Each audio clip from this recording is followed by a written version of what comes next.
Oke, saya Putri Huryati. Pada minggu ke-12 ini di mata kuliah Tren RPL, topik yang akan kita bahas yaitu Trend on AI Utilization in SE.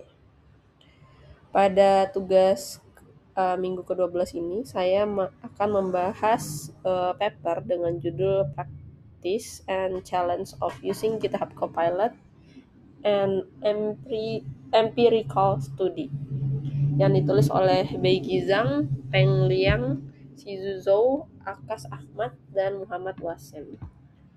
Artikel ini terbit di tahun 2023. Pada paper ini, masalah yang diangkat oleh peneliti yaitu GitHub Copilot diperkenalkan pada tahun 2021 sebagai AI Powered Coding Assistant yang membantu pengembangan dalam proses penelitian kode. Sejak peluncurannya, pengguna GitHub Copilot terus meningkat dan menjadi bagian dari alur kerja banyak developer.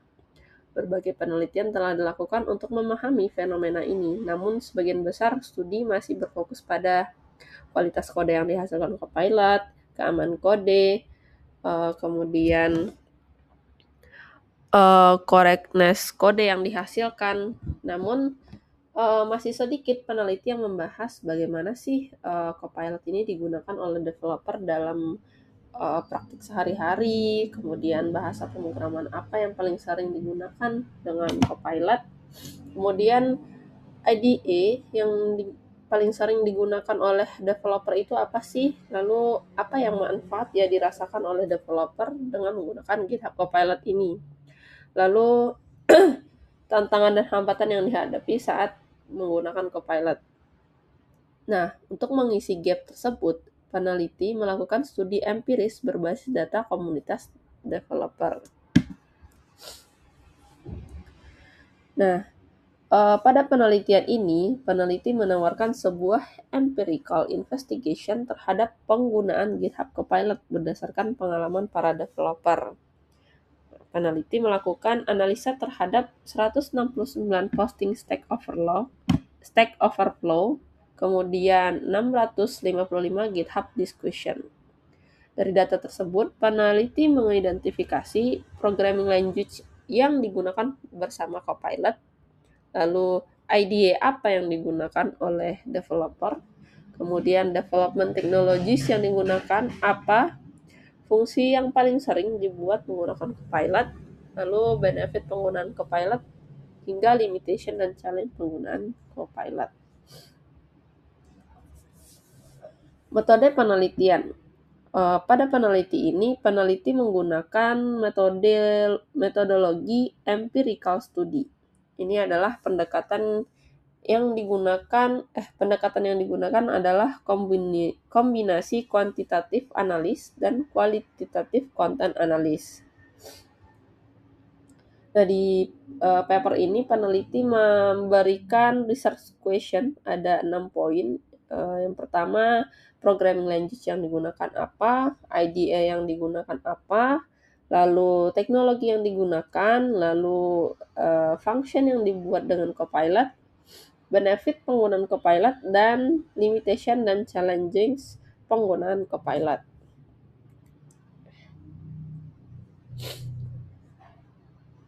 Peneliti mengumpulkan data dari Stack Overflow dengan menggunakan search keyword Copilot. Kemudian ditemukanlah 557 post. Kemudian peneliti melakukan filtering lagi sehingga didapatkan 169 post yang relevan. Kemudian di GitHub discussion, peneliti mengambil seluruh diskusi pada kategori Copilot. Terdapat total 665 discussion, sehingga total data digabungkan antara Stack Overflow dan GitHub discussion menjadi 824 sumber data. Untuk analisa data, untuk RQ1 sampai RQ3 itu akan menggunakan deskriptif statistik. Lalu untuk RQ4 sampai 6 itu menggunakan constant comparison method, content coding, dan categorization.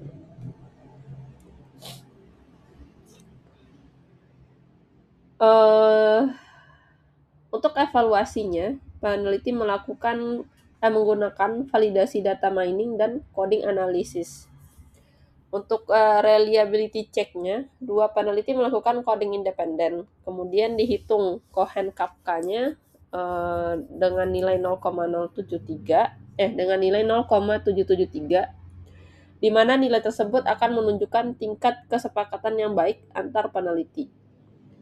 Kemudian treat to validity. Peneliti juga mengevaluasi construct validity, external validity, dan reliability untuk memastikan hasil penelitian cukup dapat dipercaya. Nah, hasil dan temuan ditemukan pada RQ1, programming language yang paling sering digunakan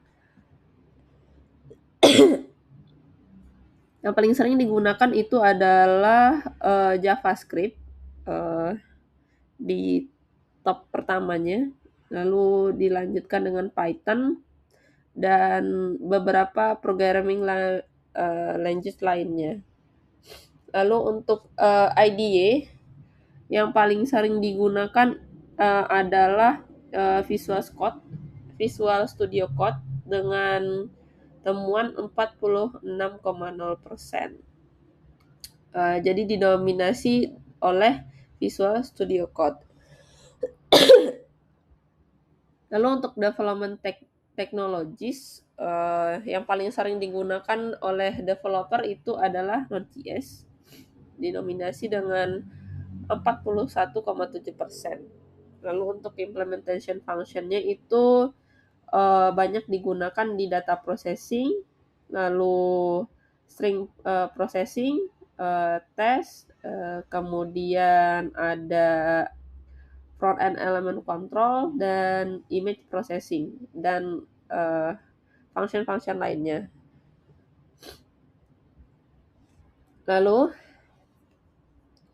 untuk RQ5 dan 6 itu adalah benefit dan tantangan. Jadi untuk benefit terbesarnya itu adalah useful code generation-nya itu 49%, di mana developer merasa Copilot sangat membantu menghasilkan kode secara otomatis.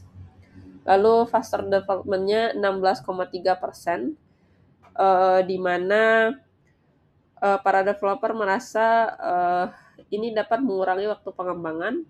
Lalu untuk better code quality-nya 10,2%, kode yang dihasilkan dianggap lebih ringkas dan baik.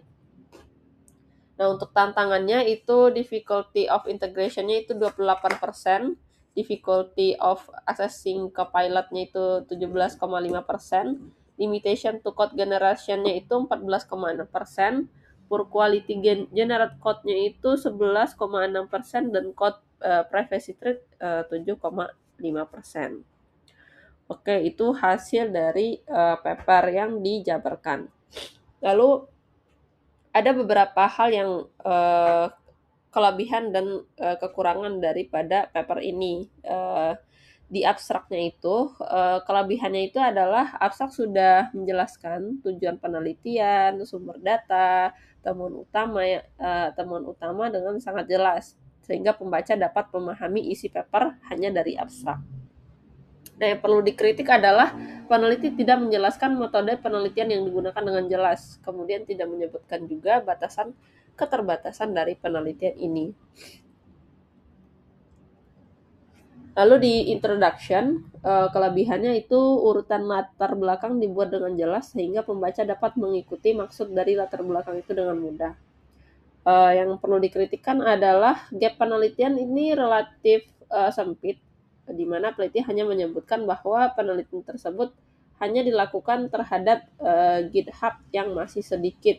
Namun ini tidak menjelaskan dampak terhadap bisnis atau akademik. Kenapa harus dilakukan penelitian ini gitu.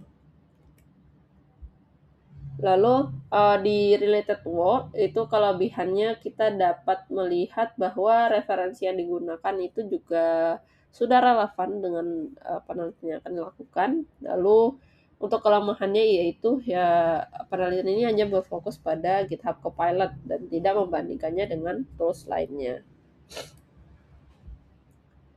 Di research design, peneliti juga sudah menyebutkan RQ-nya dengan sangat jelas. Ada 6 RQ yang terstruktur, tadi sudah kita di slide sebelumnya. Kemudian di research design ini juga terdapat diagram penelitian.